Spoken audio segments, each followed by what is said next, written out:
Boa noite, bem-vindo ao PCM. Que está para cá dos montes. Boa noite, Luís. Olá, Eu não ia dizer nada disso, mas só ia dizer que tínhamos um convidado que fica para cá dos montes. Fica sim, senhor. E temos um convidado também que hoje nos vai levar por caminhos ecuménicos. E não sei bem o que é que isto quer dizer. Mas por caminhos... Não, é para um programa apaixonante, como sempre. Como sempre, e como diz também, já tiveste a ler a introdução, como diz de resto a introdução. Porque esse é o nosso objetivo, são programas apaixonantes para cá. Mas não era suposto eu ler a introdução? É. Pronto, ok. A seguir. E quem é o nosso convidado, Ana? O nosso convidado é Padre Luís Coutinho. Boa noite, Luís. Eu vou-te tratar por tu e por Luís. À vontade. Porque somos da mesma idade, descobri isso ontem. Já sabíamos disso há algum tempo, Ana? Não, eu não. Eu já sabia. Mas eu não. Somos uns jovens aí. Sim, mas conheço o Luís desde os tempos de escola. Só falta dizer que andaste com ele ao colo. Não dava. Era complicado. E pronto, hoje é o Padre Luís Coutinho. Ele é um dos mais recentes padres. O mais recente, aliás, foram dois, não é? Exatamente. Que foram ordenados agora no verão, não é? Sim. As ordenações ocorrem sempre no primeiro domingo de julho. Isso é fixo? É fixo. Já estamos a aprender, ainda nem começamos. Não sabia. Mas não. E Vila Real teve o privilégio de ter dois padres. Há um acordo tácito, não é, entre as três dioceses que estudam no Seminário Maior do Porto. E, portanto, foi estabelecido entre nós que no último domingo de junho as ordenações são em Coimbra. No primeiro domingo de julho são aqui na Diocese de Vila Real. E no segundo domingo de julho são lá em baixo na Diocese do Porto, para que assim nós nos possamos deslocar e estar presentes, não é, nas ordenações dos nossos colegas. E já aprendemos outra coisa, é que dessas três dioceses todos estão no Seminário Maior. No Seminário Maior do Porto. Muito bem.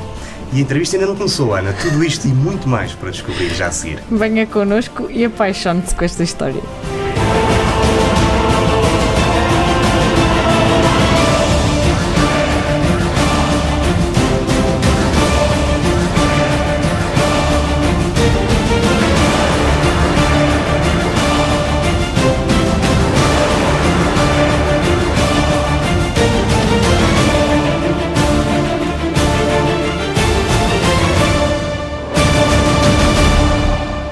Luís Miguel Lacerda Figueiredo Coutinho é natural de Moura Morta, concelho de Peso da Régua.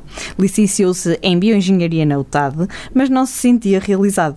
Percebeu que não era esse o seu caminho e, quando chegou o momento de decidir, optou pela teologia. Foi ordenado padre no dia 4 de julho de 2021, com 32 anos. Tem a seu cargo as 5 paróquias mais a sul do distrito de Vila Real e está connosco para nos contar uma história de fé que nos vai, de certeza, apaixonar. Bem-vindo, Luís, mais uma vez. É um gosto ter-te cá. Posso fazer uma retificação? Diz. Quando fui ordenado, ainda só tinha 31. Foi Boa. um 31. Boa, por acaso não tinha perguntado isso. Falhei. O que é que te fascinou na bioengenharia? Vamos começar a história pelo início, não é? Claro, qualquer boa história tem que começar pelo início. Exatamente. O que me fascinou na bioengenharia? Nada em especial. Talvez como muitos jovens da minha idade, ao chegar ao fim do secundário, não tinha nenhuma ideia, não é, daquilo que eu gostaria de ser. Quando era assim bastante miúdo, ainda me passou pela ideia, como gostava de tirar fotografias, ainda me passou pela ideia de ser fotógrafo, ou então como gostava de fazer bolos em casa, era eu que lá em casa fazia os doces.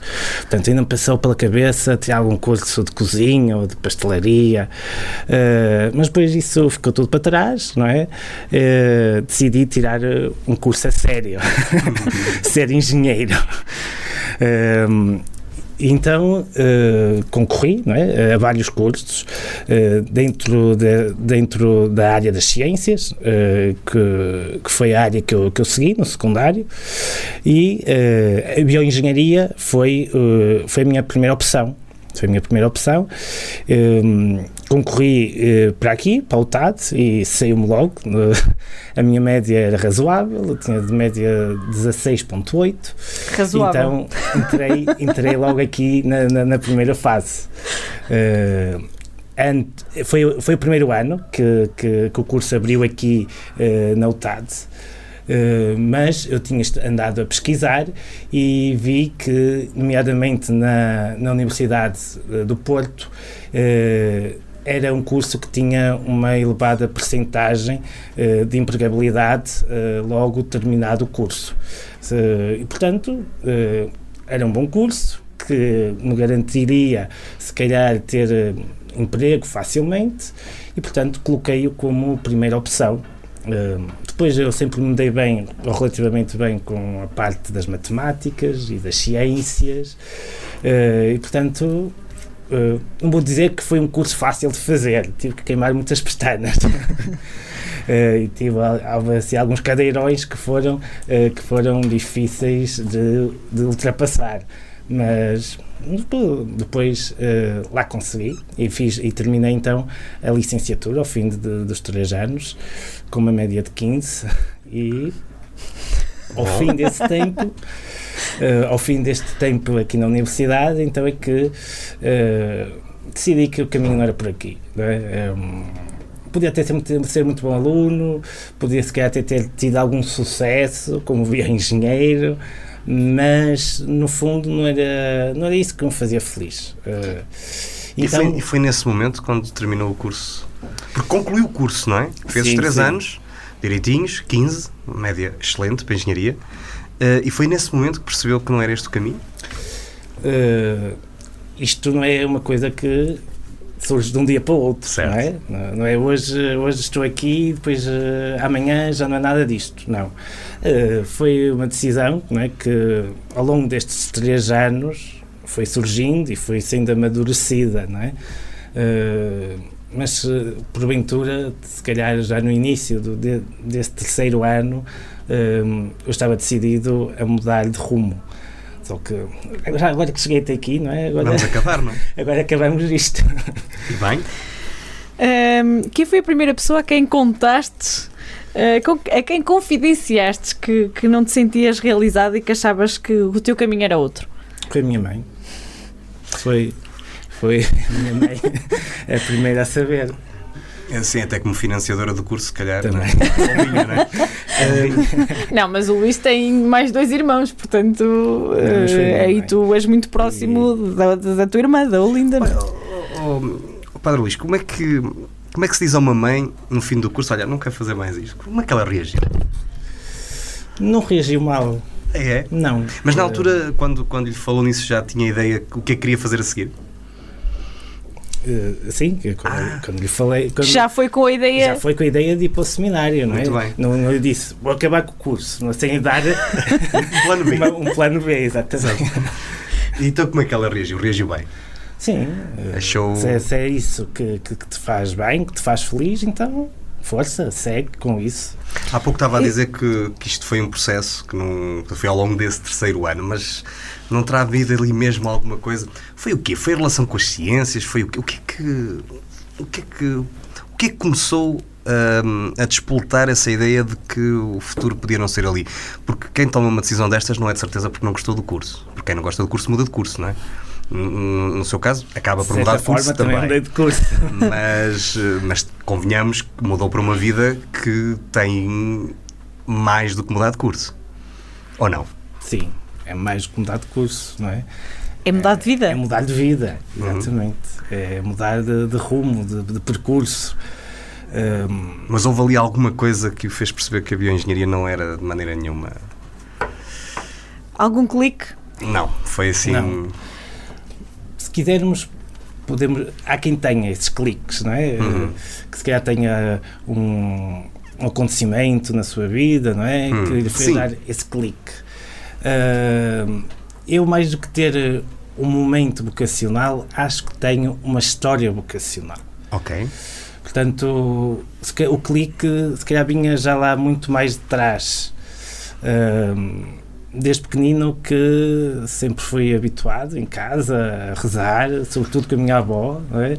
Eu lembro de ser pequeno, criança, gostava de ver os desenhos animados que davam na RTP2 ao fim da tarde, e lembro da minha avó me chamar, não é? Não me deixar ver os desenhos animados, para ir com ela rezar o terço.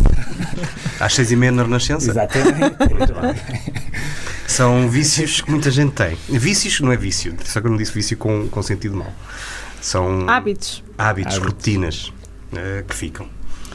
E depois sempre tive uma vida sempre muito próxima da igreja, não é? Fui catequista, sempre acompanhei de perto lá em casa também os escoteiros. Ainda passaste por lá, sem fazer promessas. Ainda passei por lá, sim. Mas na altura em que eu decidi por ir para lá, foi nessa altura em que decidi ir para o seminário, não é? Sim. Essa mudança de rumo fez-me também querer me aproximar mais dos escoteiros e tentar entrar para o agrupamento. Que depois não acabou por não se concretizar, não é? Mas sempre segui de perto e sempre ajudei naquilo que era preciso do agrupamento. E tem que ser, não é? Claro. Lá em casa. Pronto, mas isto exato, já percebi, ok. Ainda não tinha atingido. Lá em casa a minha mãe foi escoteira, a minha prima que penso que já passou aqui pelo programa, a chefe Alice. Sim. Sim. Também foi escoteira, não é? É escoteira e foi chefe regional. Os meus irmãos são escoteiros, portanto era difícil não estar próximo também do agrupamento. Achas que, por aquilo que falaste das tuas vivências enquanto na fé cristã, de proximidade em casa, achas que foi determinante neste teu caminho? Sim, nessa tua escolha? Sem dúvida, não é? É preciso que tenhamos sempre uma raiz, não é? Nós não surgimos do nada. A árvore que nós somos agora, não é? Depende da semente que fomos anteriormente, não é? Depende do solo em que nós nascemos. Por exemplo, ali, falando agora no Douro, não é? Ali não se dá qualquer tipo de árvore, não é? Daí temos ali a videira, que é muito resistente ao solo árido, à seca. Portanto, aquilo que nós somos depende do solo em que nós nascemos, não é? Portanto, neste caso, claro que esse ambiente em que eu nasci e cresci teve influência no rumo que eu queria seguir e na árvore que eu queria ser. Quando tomou a decisão de deixar a bioengenharia e passar para a teologia e seguir o caminho que hoje trouxe até aqui, nesse tal último ano, provavelmente, começou a frequentar o seminário aos fins de semana. O que é que tira dessa experiência nesse período? Foi já terminado já foi posterior? Já posterior. Okay. Eu terminei, arrumei tudo direitinho, encerrei aquela fase da minha vida antes de iniciar outra. Terminados esses 3 anos de licenciatura, então, sim, fiz uma aproximação aqui ao seminário de Vila Real. E aí, sim, estive lá, ia lá aos fins de semana, ia ao seminário aos fins de semana, passava lá aos fins de semana. Durante a semana, portanto, eu vivia aqui em Vila Real e ia assistir às aulas de latim e de grego no Liceu Camilo Castelo Branco. Eram 2 línguas que nós teríamos que aprender lá em baixo durante o curso de Teologia. Então, eu estando cá, fui arrepiando caminho e fui adiantando serviço nessas 2 línguas, não é? Foi também uma maneira de ocupar o tempo com alguma coisa proveitosa. E, portanto, ia aos fins de semana ao seminário, passava o tempo com os seminaristas, não é? Bebia da vivência deles em comunidade,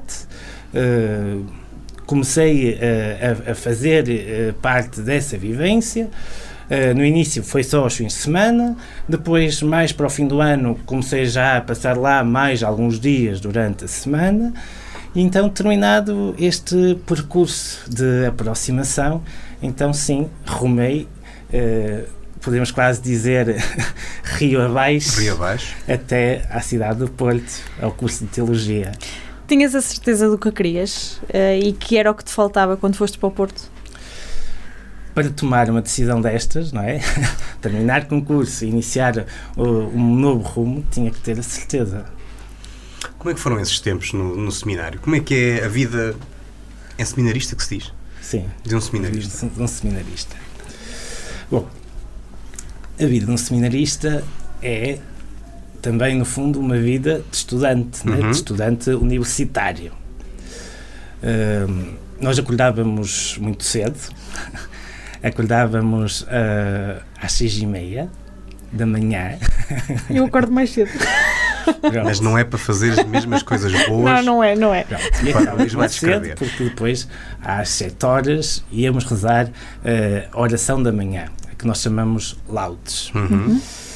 Terminada a oração da manhã, tomávamos o pequeno almoço e depois, então, rumávamos em direção à Universidade Católica, onde tínhamos então as aulas de teologia. As aulas funcionavam só da parte da manhã, tínhamos as tardes livres e depois, então, ao fim da manhã, rumávamos depois de regresso ao seminário. Depois, durante a parte da tarde, nós tínhamos também aulas a nível interno, formação musical, aulas de canto, de coro, de canto coral, tínhamos aulas de órgão, né, para aqueles que se inscrevessem e que desejassem realmente aprender a tocar órgão. Inscreveu-se? Não. Não. Ele em casa já tem música suficiente, não já? Não sabia que envolvia todas essas vertentes. É interessantíssimo. E envolve mais algumas, portanto. Tínhamos também aulas de catequese. Muito bem. De catequese. Tínhamos aulas com uma psicóloga tínhamos aulas de relações de grupo. Tínhamos aulas de história da música, tínhamos aulas com uma... agora está-me a faltar o nome. Mas pronto, isto para dizer que tínhamos várias aulas a nível interno para completar essa formação académica que nós tínhamos na universidade. Muito bem. Depois, então, ao fim da tarde, rezávamos missa. Tínhamos, a seguir ao jantar, um tempo, e ao longo da tarde também, ao longo da tarde e ao fim de jantar tínhamos um tempo de recreio para jogar à bola, os jogadores jogavam à bola. Pois, por isso é que as seleções do clero normalmente vão tão longe. Vocês têm muito tempo. A nossa seleção, a seleção portuguesa já foi 5 vezes campeã da Europa de futsal. Está explicado. À nossa frente só temos a Polónia, que ganhou 7 vezes. O nosso objetivo é ultrapassá-los. Está quase. Vamos no bom caminho, portanto. Isto para dizer que na nossa vida diária do seminário o futebol fazia parte, sim. Sim. Não, eu recordo-me também de conversar com alguns padres com grande cultura futebolística. É pena alguns deles serem do Sporting, mas pronto. Já agora, Padre Luís, há de tudo. Qual é o clube que professa? Ou não pode dizer? É melhor não dizer. Não, posso. Sou azul. Okay. Boas notícias. Bom. Mas pronto, toda essa rotina, mas da experiência. Depois do dia terminava com a oração da noite, que nós chamamos de completas. Pronto, era este o nosso ritmo diário. Mas e a experiência? Pronto, ok, essa é a rotina. A experiência enquanto seminarista, o que é que fica para a vida desses tempos? Nós, por exemplo, na universidade, certamente que alguma coisa o marcou e ficou. E a maior parte das pessoas que vão para a universidade também vão sabendo isso, mas do seminário, daquele ambiente, daquele convívio também com outros colegas e que depois, no fundo, também se tornam padres, o que é que fica? No seminário, como vivemos numa comunidade relativamente fechada, não é? As relações, não é, tornam-se mais intensas, não é? Claro. Para o bem e para o mal. Pois. O que eu guardo, sobretudo, são as relações de amizade, não é? Que se formaram ali e que depois perduram durante a vida, não é? Independentemente do local para onde nós formos ou da diocese a que nós pertençamos, são laços que se criam para a vida.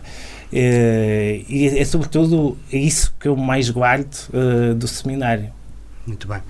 Aqui há uns dias o nosso Bispo de Vila Real, que é também Presidente da Comissão Episcopal das Vocações e Ministérios, disse que há cada vez mais candidatos aos seminários provenientes de novos meios sociais e culturais e com percursos diversificados. Há aqui duas perguntas. Primeira, isto quer dizer que há mais jovens a procurar o sacerdócio? Não diria que há mais jovens. Há mais jovens que não seguem aquele percurso tradicional Sim, como o teu. no seminário. Nós aqui no Seminário de Vila Real ainda funciona assim. Recebemos miúdos desde os 12 anos, desde o 7º ano até ao secundário, até ao 12º. São cada vez menos aqueles que fazem este percurso. Cada vez mais os candidatos ao sacerdócio vêm de ambientes externos, como foi o meu caso, como foi também o caso do meu colega, o Padre Marcelo, que também foi ordenado comigo. Também ele não fez este percurso tradicional, fez um curso de cozinha, trabalhou e estagiou em hotéis, chegou a vender cozinhas também. Isto para dizer que cada vez mais as vocações são mais tardias, são também uma decisão mais refletida, sim, mais consciente. Talvez por acontecer mais tarde também no processo. A maturidade. Não é? Exatamente, a maturidade é completamente diferente, não é? E, portanto, daí o Sr. Bispo dizer que, de facto, vêm de novos meios, mas não podemos dizer que haja também menos seminários, ou haja menos a chegarem ao fim do que chegavam antes. É verdade que primeiro tínhamos seminários cheios, é verdade, mas também porque alguns eram obrigados pelos pais a estarem lá, para outros era uma forma de terem uma educação cuidada, não é? Dado que nós aqui não tínhamos ainda uma universidade que lhes pudesse facultar um nível de ensino mais elevado, então a solução era enviá-los para o seminário, não é? Sobretudo famílias com menos posses, e desses, se calhar, se formos a ver os que chegaram ao fim, se calhar não chegaram assim tantos. Não é? Agora são menos candidatos, é verdade, mas a escolha que eles fazem é uma escolha mais convicta e que, como tal, chegam ao fim, não ficam pelo caminho. Boa. Começamos-te a perguntar pela bioengenharia e acabamos a falar nas vocações e na teologia. Ciência e fé podem conviver? Claro que sim, e devem. Os maiores cientistas estavam ligados à Igreja Católica. E é pelo facto, se calhar, de ser cientista e de se perceber a complexidade do mundo, dos organismos, da vida, que nós mais facilmente percebemos que isto não pode ter surgido do nada, como uma arte mágica. Há uma entidade superior. Chamem-lhe Big Bang, chamem-lhe Deus, chamem-lhe o que quiserem. Há uma entidade superior que governa o universo. E, de facto, o contacto com a ciência devia aumentar a nossa fé e não ao contrário. É uma boa perspectiva. É, por acaso é. Sim, alguém tem que dizer que quando se juntam dois átomos aquilo tem que funcionar numa molécula, não é? Quando nós olhamos para uma formiguinha, não é? podemos nos perguntar, é tão pequenina, como é que este ser tem vida? Tem lá os órgãos lá dentro, como é que isto funciona? Não é? Interessante. Ana. Uma boa visão. É sim, senhor. Vamos ao primeiro jogo. Estamos quase no fim da primeira parte. Vamos a uma palavra sobre bioengenharia. Exigente. Uma palavra sobre teologia. Apaixonante. Uma palavra sobre fé.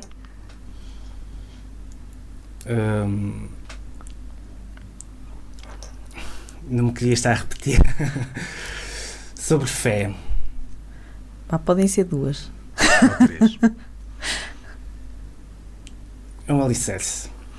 Uma palavra sobre ordenação. Compromisso. E uma palavra sobre Papa Francisco. Vanguardista. E agora uma palavra para os jovens que sentem o chamamento para a vida religiosa, mas que possam ter receio em segui-la. Não tenham medo. E uma palavra para as ovelhas que andam perdidas. Uma palavra para as ovelhas trasmalhadas, é mais complicada. Não precisa ser uma, podem ser meia dúzia.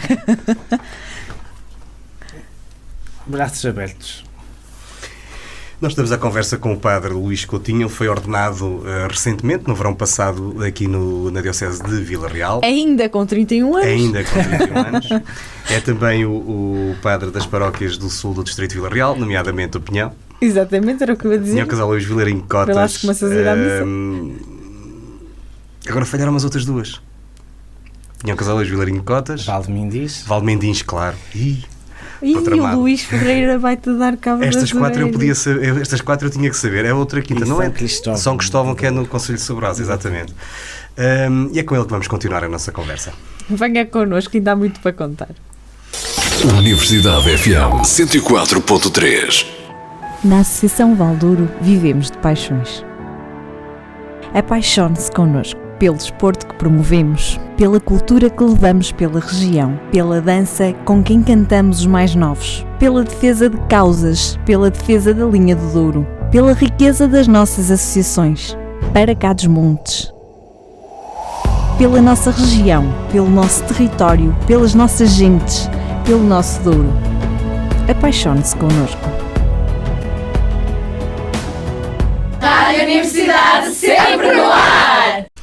Estamos de regresso ao PCM. Hoje estamos à conversa com o padre Luís Coutinho e estamos a conhecer o caminho dele. Sim, tal como eu previ, está a ser uma... Eu gosto de dizer esta palavra. Está a ser Apaixonante. Não, ecuménica. Ai, ecuménica. Mas apaixonante também, claro, obviamente. E ainda por cima uma paixão para cá dos montes. Exatamente. Pronto. Nascida, criada, desenvolvida não foi porque foi no Porto, mas pronto. Nós adotamos o Foi Porto. quase tudo cá. Foi quase tudo. Foi quase tudo cá.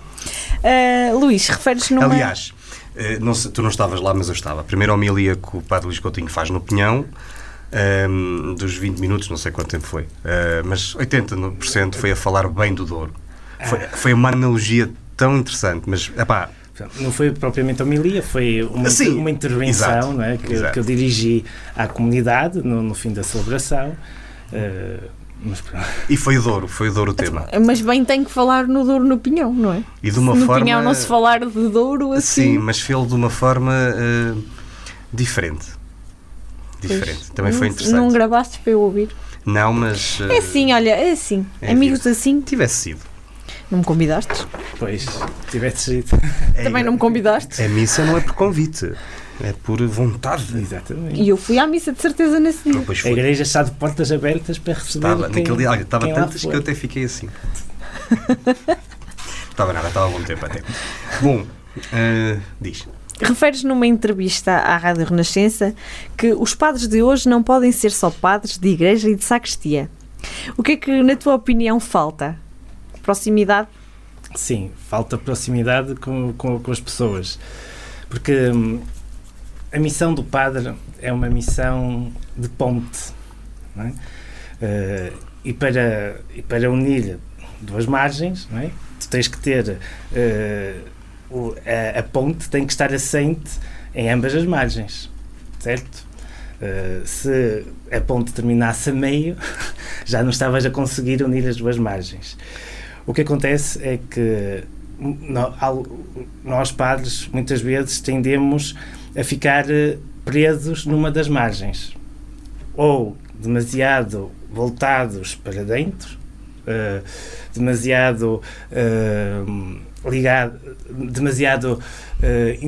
introspectivos, demasiado ligados à oração, demasiadamente no interior da igreja, ou então podemos cair no polo oposto, noutro erro, que é estarmos demasiadamente entranhados no mundo e esquecermos essa outra dimensão de oração, essa outra dimensão espiritual. A missão do padre implica este equilíbrio entre o espiritual e o mundano. Nós temos que, sim, estar com Deus, mas também temos que estar com os homens. Temos que estabelecer esta ponte. E isso, como qualquer coisa na vida, é difícil, não é? É o caminho do equilíbrio, é o caminho do meio, que é sempre o mais difícil de percorrer. O Padre Luís Coutinho já tem 5 paróquias a seu cargo, está lá há relativamente pouco tempo, na altura em que o programa está aí para o ar, sensivelmente há um mês e pouco. De qualquer maneira, também é uma pergunta de perspectiva e de antevisão. Que relação é que quer ter com os seus paroquianos? Há de ser certamente apoiada naquilo que acabou de nos descrever. É uma relação de proximidade. Uhum. Eu escolhi como lema sacerdotal uma passagem do Evangelho de São João, que é: não há maior prova de amor do que dar a vida pelos amigos. Ok. João 15:13. Uhum. E, portanto, o meu objetivo é fazer dos meus paroquianos meus amigos. Portanto, ter com eles essa relação que nós temos com um amigo. É uma relação de proximidade, alguém em quem podemos confiar, alguém por quem nós damos a vida, né?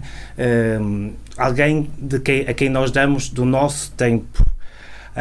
Alguém a quem nós sabemos que podemos sempre recorrer quando precisamos. É essa relação de proximidade que eu quero ter com os meus paroquianos.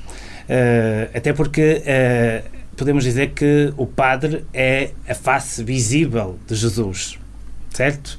Portanto, essa proximidade é também uma forma de encarnar essa proximidade e essa amizade de Jesus para com cada um deles. Não será este teu lema, não será um bocadinho ambicioso nos dias de hoje? Ambicioso, sim. Talvez seja um caminho ambicioso, mas nós temos que ser ambiciosos, não é, naquilo que desejamos. Sim. Se nós colocarmos metas baixas, não é, o resultado vai ser ainda mais baixo. Portanto, quanto mais alto nós colocarmos a meta, também mais alto vamos subir, mesmo que nunca alcancemos essa meta que nós pretendemos, certo? Quanto mais audazes forem os nossos objetivos, também mais audazes vão ser as nossas escolhas, embora possam não alcançar esses objetivos na sua plenitude. Mas quanto mais ambicionarmos, mais conseguiremos. Eu tenho aqui uma citação, que eu suponho que seja da entrevista à Rádio Renascença, não é? Quer ser o padre que vai à frente do rebanho, mas que também é capaz de vir atrás para recolher a ovelha que está ferida ou deixar as 99 para ir à procura da que se perdeu. Um padre próximo com cheiro às ovelhas. É da entrevista. É. Da Rádio Renascença. Nos dias que correm, em que as pessoas parece que fogem a 7 pés, não diria da Igreja Católica, mas da religião em si, não é? Parece que há assim um certo desligamento. Isto é capaz de ser uma tarefa muito complicada. De facto, é uma tarefa muito complicada, sim. Mas daí a necessidade, não é, dessa nossa proximidade junto das pessoas. Cultivando essa relação de proximidade e de confiança, torna-se mais fácil, não é, alcançar esse objetivo. Se elas sentirem o padre próximo, não é, se calhar, quando estão feridas, até são elas a vir ter connosco, em vez de sermos nós a ir ter com elas. Mas o primeiro passo tem que ser sempre da nossa parte. Temos que ser nós a tentar ultrapassar e destruir muros. E o primeiro passo tem de ser, de facto, ser nosso. Porque se calhar, da outra parte, se calhar é um bocadinho de medo ou de receio de estar a expor a vida, de estar a expor os seus limites, as suas fragilidades, não é? É sempre difícil para nós expormos a nossa parte mais frágil. Mas quando há essa relação de proximidade e de confiança, se calhar as pessoas já são capazes de vir ter connosco e nós podemos ajudá-las a curar as suas feridas. Se estão perdidas, se calhar já estão capazes de vir connosco, a ter connosco, para encontrar um rumo, para encontrar uma direção. E depois, também, se já seguem o rebanho, já seguem o pastor, não é? E para isso ele tem que ir à frente. O problema, se calhar, são aquelas que há bocado estava a falar nos muros, que insistem em fazer o muro cada vez mais alto à volta, não é? São as mais desafiantes, pelo menos. Sim, pelo menos são as mais desafiantes. Luís, sabemos que lemos algures, não é? Que admiras o Papa Francisco. O que é que te fascina nele? Ele veio trazer um rosto mais jovem a uma igreja já envelhecida. Teve a coragem de deitar por terra algumas convenções, algumas coisas que não estavam tão bem na Igreja Católica. Teve a coragem de apontar o dedo, de pôr o dedo na ferida. Teve essa audácia, e isso admira-me nele, sem dúvida. E depois também a simplicidade, a humildade deste homem, esta forma tão próxima, tão simples, tão terra a terra, com que ele se dirige ao povo de Deus. Não é um homem de grandes teologias, mas que usa uma forma mais simples e de proximidade com as pessoas. É um homem do povo? Sim, podemos dizer, é um homem próximo do povo. Há uma igreja antes do Papa Francisco e outra depois? Ou ainda é cedo para podermos perceber isso? A história deve ser lida em retrospectiva, não é? Sim, ainda estamos a vivê-la, não é? Ainda estamos a vivê-la. Se calhar ainda é cedo para dizer isso, mas sem dúvida que o Papa Francisco será marcante na história da Igreja. E estamos todos à espera que ele regresse a Portugal em 2023, não é? Exatamente. As Jornadas Mundiais da As jornadas que Juventude. eram para ser para o ano e foram adiadas. Sabes que eu estou a fazer uma coisa para isso? Indiretamente, não posso dizer. E não me contaste nada? Não, é de engenharia. Mas é para permitir que as jornadas aconteçam. É assim, olha, eu hoje não falo mais contigo. Tá Não bem. é de bioengenharia. Não, é mesmo É engenharia civil. engenharia civil. É preciso arranjar ali um bocado de espaço para juntar aquilo que se espera ser uma grande concentração de jovens, não é? E todo mundo. Já falámos sobre a aproximação da Igreja ao povo, digamos assim. O que é preciso fazer também para trazer mais jovens? Os jovens faltam um bocadinho nas igrejas, não é? Faltam. Pelo menos é a perspectiva que nós temos aqui da nossa... Mas também, na minha perspectiva, não é só um problema da Igreja. Sim, eu também acho que não. É também um problema social. Cada vez mais acho que os jovens têm dificuldade em comprometer-se, seja com o que for. Tanto que nós vemos que casam cada vez mais tarde, não é? E quando casam, não é? É difícil para eles comprometer-se numa relação. A vida da Igreja também é um comprometimento com a Igreja, não é? E daí eles, acho que falta essa capacidade de se comprometerem. Mas também acho que estão afastados exatamente porque nem sempre há capacidade da Igreja de responder, se calhar, àquilo que são as suas questões, os seus problemas de hoje. E se calhar não há essa proximidade, não é? Mais uma vez voltamos a tocar na tecla da proximidade. Se calhar não há essa proximidade por parte do pároco para que eles sintam que de facto podem, sem medo, vir até à Igreja. E que se calhar a Igreja até tem as respostas que eles precisam. Acho que pode haver aqui uma dificuldade de comunicação. A linguagem da Igreja, a linguagem dos jovens, se calhar não está adequada. Pode ser apenas um problema de comunicação. E isso consegue-se resolver, por exemplo, na catequese ou se calhar noutro... Bem, há pouco, antes de começarmos a emissão, estávamos a falar dos escuteiros.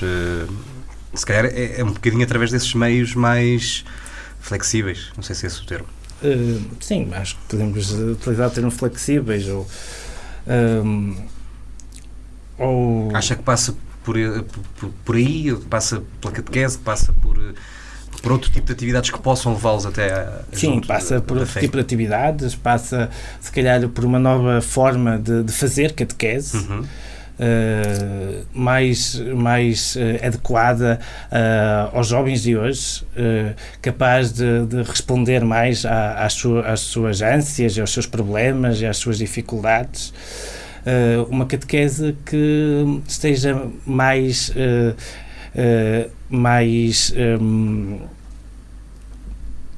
qual é a palavra que eu posso utilizar? Que se adapte melhor às condições do mundo atual. Ias dizer alguma coisa? Não ia dizer nada. Eu estava-me a lembrar quando era catequista.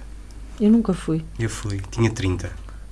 Hoje isso é 30, é o que as paróquias às vezes têm no ao todo. Eu tinha 30 só numa turma, num grupinho.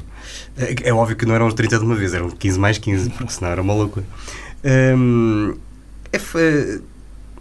Ouve-se muitas vezes, ou tem-se ouvido agora ultimamente, que a Igreja tem que ser mais sinodal e menos clerical. O que é que isto quer dizer? Tem alguma coisa a ver com o que estamos a falar? Sim, de alguma forma isso demonstra a abertura da Igreja. Não é? Portanto, não tão virada para dentro, não é? Para o clero, mas uma Igreja virada para fora. Não é? Virada, de facto, para as pessoas. As pessoas têm que sentir que, de facto, elas têm um papel nesta Igreja. Que elas, de facto, são pedras desta Igreja. Que elas são ouvidas. Que as suas opiniões nos interessam. Que nós não somos alheios àquilo que é as suas vidas, as suas opiniões e as suas vontades.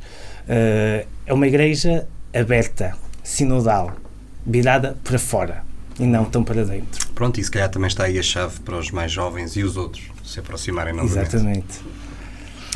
É fácil ser padre nos dias que correm? Não, de forma nenhuma. Ser padre é um grande desafio. Até porque é certo que o padre ainda em certos meios ainda goza de algum, não sei se podemos chamar prestígio social, não é? Ainda há algum respeito pela figura do padre. Mas noutros não é bem assim, não é? Portanto, não é fácil. Uma coisa que me ocorreu agora, já celebrastes algum batizado? Já. Já? Já. Já celebrei, não aqui, nestas paróquias, mas já celebrei 2 batismos. E funerais, quantos já fizeste? A sério? Não, sabes porque é que eu vou fazer essa pergunta? Já sei. Já sabes onde é que eu quero chegar. Não, funerais ainda só fiz um. Afinal não vou mas chegar chegar à questão estatística, não é? Bem, isso também não ajuda a que os mais novos lá se aproximem da Igreja, porque eles são cada vez menos. Sim. Seja como for. Não, mas era só mesmo por causa disso.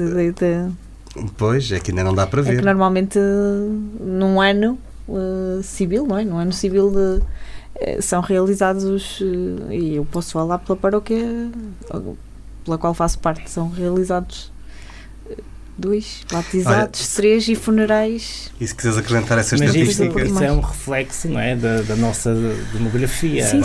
Temos uma população cada vez mais envelhecida e cada vez menos nascimentos. Daí que tínhamos mais funerais do que batismos. Sim, claro que sim, não, né? Mas olha, era isso que estávamos... se quiseres acrescentar... Estamos num território, para além de ser um território de baixa densidade, não?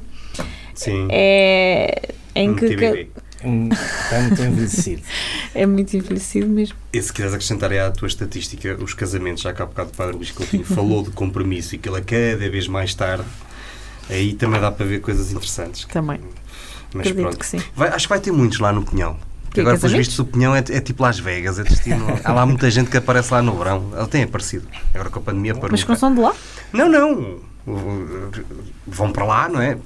Obviamente não é pela questão católica da cerimónia, mas depois procuram Procuram o Pinhão, a cerimónia como destino turístico, não é? Exato. E depois e portanto acabam por depois casar lá. Já me contactaram 2 casais que não fazia ideia. não são paroquianos, são de fora, mas que querem vir casar ao Pinhão, exatamente pelo ambiente em que o Pinhão e pela situação geográfica em que o Pinhão se encontra, pela paisagem, pelo facto de depois terem a quinta ali mais próxima, pelo copo d'água. E são razões que eles escolhem, pelas quais eles escolhem o Pinhão para celebrarem o matrimónio. Bem, então daqui a nada estás a fazer mais casamentos que o resto das cerimónias. Não, mas isso já estava a acontecer antes da pandemia. Não fazia ideia, não fazia ideia. Estava. Aquilo era, não digo que eram todas as semanas, mas era com alguma regularidade. Só eu é que não me casei no Pinhão e olha, que deu. Bom, Ana, tens mais perguntas? Tenho. Acho que tens aí mais uma, não é? Tenho porque há pouco não me lembrei de fazer essa pergunta. Mas até tu seres ordenado, tu ou qualquer um padre, até ser ordenado, há uma série de etapas. Sim, vocês há uma quanto tempo? série de graus que nós vamos subindo. Exatamente. Queres-nos falar só um bocadinho sobre isso? Porque há a palavra, não é? Primeiro, a chamada admissão às ordens sacras. Exato. É esse o primeiro passo, em que basicamente estás admitido, podemos ser assim dizer, a ser ordenado padre. É uma admissão. Depois, o passo seguinte é o passo de leitor. Somos instituídos leitores. Portanto, mais virados, podemos assim dizer, para a liturgia da palavra. Depois, o terceiro passo é a instituição de acólito. Aqui, então, já mais virada para a liturgia eucarística.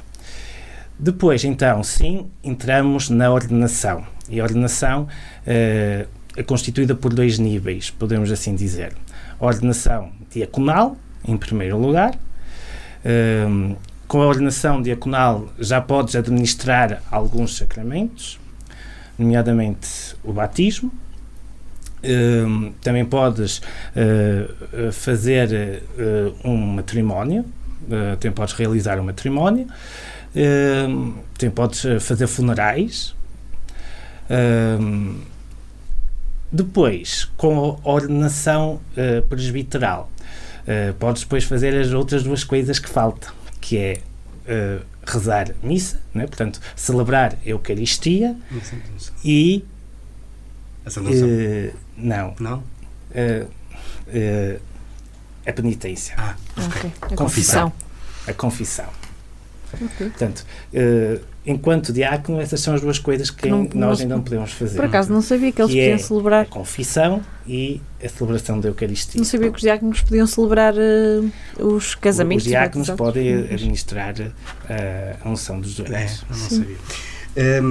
Eu, por acaso, esta pergunta desapareceu estranhamente, que eu tinha lá esta. No cerimónia de ordenação, Ana, desculpa, há lá uma... Eu sei que isto tem tudo... Há sempre um simbolismo associado a todos estes ritos. Na cerimónia de ordenação, há lá um momento em que os padres que estão a ser ordenados se deitam no chão. O que é que simboliza esse momento? Exato. O que é que simboliza esse momento? Aquilo é o momento de completa entrega, não é? De completa entrega a Deus e à Igreja. É o desarmarmos-nos completamente de tudo. É um verdadeiro gesto de humildade, de abaixamento, de desprendimento. Tal como Jesus, não é? Sendo divino, baixou-se para nos lavar os pés. Portanto, tem todo esse significado sacerdotal proveniente do próprio Jesus, que se humilhou, que se abaixou, que se prostrou. Muito bem. Diz agora, Ana. Não, já não faz sentido. Já não faz sentido. Não faz mal. Olha, então, Ia sair daquelas coisas estranhas que às vezes digo. Por te ter interrompido, dou-te agora o privilégio de iniciares o contrarrelógio. Não me vais dar nada porque já era eu que ia iniciar, caso Eu não te sei, recortes. mas em casa ninguém sabia. Mas eu tenho que contar Em a casa? verdade toda. Ou nos telemóveis. A malta agora vê nos telemóveis, pode não estar em casa. Pode ver Anda. onde quiser, com os podcasts então. Pois é. E ouvir, E ouvir. quiser. Vamos então ao contrarrelógio. Vou-te já avisar que a primeira se calhar vai ser a mais difícil de tu responderes. E por isso é que está aqui. Ora, contrarrelógio 1. Olinda ou Zé? Os dois. O melhor conselho que lhe deram. Ui, isso é complicado. Posso passar? Não. Mas se tiver que ser. Já Não me voltou. ocorre. Ok. Voltamos a essa. E o melhor que destes? O melhor conselho Conselho. que destes? O melhor conselho que... Isso também é difícil, isso é segredo de confissão. Nós não estávamos a falar em confissão. Mas tem um conselho. Melhor livro que leste? Vale dizer a Bíblia. Vale, claro. Vale. Se até. quiserem um da cultura pop, A Estrada, com Mark McCarthy, ou então ainda O Ciclo da Herança, também pode ser. Muito bem. Também leio isso. O melhor elogio. Ai, são perguntas complicadas. Por isso é que é contrarrelógio. Pronto. Bom pregador, certo? Boa. Já ouvi esse sobre ti. Douro ou Marão? Douro e Marão. Aliás, eu lá tenho Douro e Marão, onde vivo. Pois, por isso é que nós perguntamos. Grego ou latim? Latim. Queres ficar pela região? Onde for preciso. Qual é a primeira impressão dos mais recentes paroquianos? A melhor possível. Local preferido do Douro? Moura Morta. Claramente. Bom, foram quase 2 minutos. Ou queres voltar atrás? Não, é melhor. Acho que é não. Melhor. A Bíblia é perfeitamente o melhor livro, até porque é o livro mais lido do mundo. Mais traduzido, Sim, mais traduzido. comentado, mais estudado. E é uma boa leitura. Foi um bom contrarrelógio. Foi sim, senhora. Não vais ganhar. Já não Ai, vai. não podemos dizer não. qual é o prémio. Não vai ganhar, não, até porque não. Já Não. temos o mais rápido. Mas acho que ganhei a Ana, não? Sim, completamente. Foram 2 minutos e 15 o meu, não sei. Vamos ver, vamos ver. Atenção, Ana, que o Padre Luís Coutinho vê o nosso programa. Abençoa o nosso programa. E às vezes Também muito precisa, meu precisávamos. Deus. Bom, com tudo aquilo que nós fomos falando, acha que a Igreja está em crise? Não. Ou isso é um exagero? Para mim é um exagero. Em crise. O que é que nós entendemos por crise? Não a política, porque essa já sabemos que é... Não podes falar. É artificial. Isto vai muito. Não, peço desculpa ter... Não, a Igreja não está nem nunca estará em crise. O homem, desde que se conhece como homem, que sempre precisou do transcendente. Desde o início da humanidade. E sempre há de continuar a precisar. E nesse sentido a Igreja nunca estará em crise. Muito bem. Olha, eu preciso. De crise? De crise também. Não, de crise Se não. bem que também é a crise que nos faz crescer. Sim. Não é? E nos faz ultrapassar obstáculos, se calhar descobrir novos rumos, novos caminhos, não é? Que antes não estavam visíveis. Muito bem. Luís, última pergunta. Está quase a acabar o suplício de nos aturares. Onde e com que projetos te vês daqui por 10 anos? daqui por 10 anos. Com Terás certeza, 42 e eu também. certeza que será na Diocese de Vila Real. Porventura, se calhar, nas paróquias em que ainda estou. E espero que daqui a 10 anos tenha projetos mais audazes do que tenho hoje. Terás certamente. Para conseguir alcançar uma nova meta. Espero conseguir quebrar mais pedra ali no Douro. Espero conseguir desbravar novos caminhos e poder ali, naquele terreno árido, fazer surgir uma vinha que dê muito fruto e que possa produzir um bom vinho. Portanto, que possamos produzir ali naquelas paróquias um verdadeiro néctar de Deus. Foi um excerto da primeira intervenção, foi mais ou menos assim. Hoje esteve connosco o padre Luís Coutinho, ele é o mais recente padre do Pinhão. Espera aí, tens alguma coisa a dizer? Queres acrescentar alguma coisa à nossa entrevista? Alguma coisa que queres dizer aos paroquianos ou a todo o auditório? Aquilo que estiver a dizer aos paroquianos, digo... em sede própria. Não, proximamente, não é? Olhos nos olhos, com proximidade. Foi esse o mote que guiou toda a minha entrevista e acabo com ele. Proximidade. O que tiver a dizer é olhos nos olhos, tentando cultivar essa proximidade e essa confiança. E é disso que cada vez mais a nossa sociedade precisa. Posso concluir agora? Podes. Connosco esteve o padre Luís Coutinho, ele é o mais recente padre de algumas das paróquias a sul do distrito de Vila Real, foi ordenado este verão, é também um dos mais jovens, não é? Deve ser o mais jovem, certamente. E tem a seu cargo agora, como ele disse, a árdua tarefa de fazer crescer uma vinha de fé, diria eu, nesses áridos terrenos do Douro. Criar um néctar de Exato. Deus. Muito obrigado por ter aceito o nosso convite. Muito obrigado. Muito obrigada, Luís. Muito obrigada por teres vindo. Foi um gosto ter-te cá.